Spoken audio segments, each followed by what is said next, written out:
الوطن وللأبد، سيفهم بالدار ما يهرب غمد، بزودهم سالم وطن وللأبد، الدار مامونة بشرك يا حمد، الدار مامونة. السلام عليكم. اولا اليوم بمناسبة عيد الشرطة، ايش تحب توجه بهذه المناسبة وش تحب تقول؟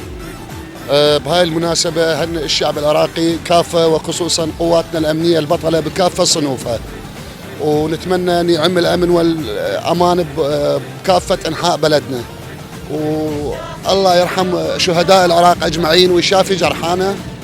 تحب تقول بهذه المناسبة لقوات الشرطة العراقية؟ والله على راستهم القوات الأمنية، والله ما مقصرين، احنا عامين بجالكم.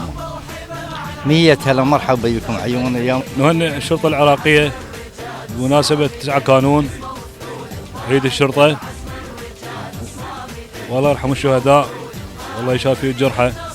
أنا القوات الأمنية جميعا بمناسبة 9 كانون، والله إن شاء الله يتم الأمن والأمان على العراق. بشرك يا حمد، الوطن محروس الوطن رغم كل هاي المحن، الوطن محروس الوطن رغم كل هاي المحن، عاصم قاع العدوان، عاصم قاع العدوان.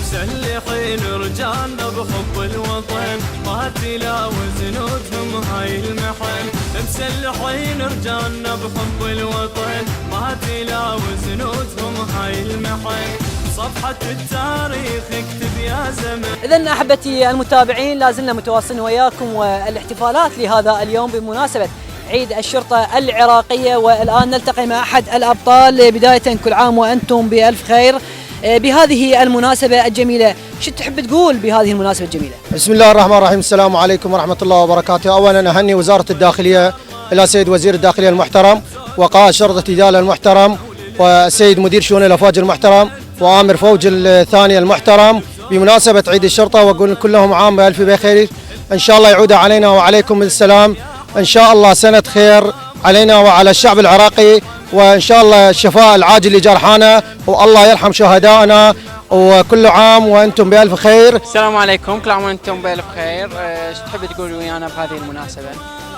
بسم الله الرحمن الرحيم، السلام عليكم. نهدي سلامنا وهدية عيد ميلاد الشرطة بهذا اليوم لعقائد الشرطة وزير الداخلية آمر الفوج الثاني، نهدي ونقول لهم كل عام وانتم بخير، وإن شاء الله بالصحة والسلامة، ونبغى احنا إن شاء الله للموت بالعهد، والله يرحم شهدانا، والله إن شاء الله يشافي جرحانا. ونحب نهني الأجهزة الأمنية وعلى رأسها وزارة الداخلية، ويا ربي الأمان بحق محمد وآل محمد، ونشكر قيادة شرطة ديالى بخصوص العيد الشرطة المبارك عليهم.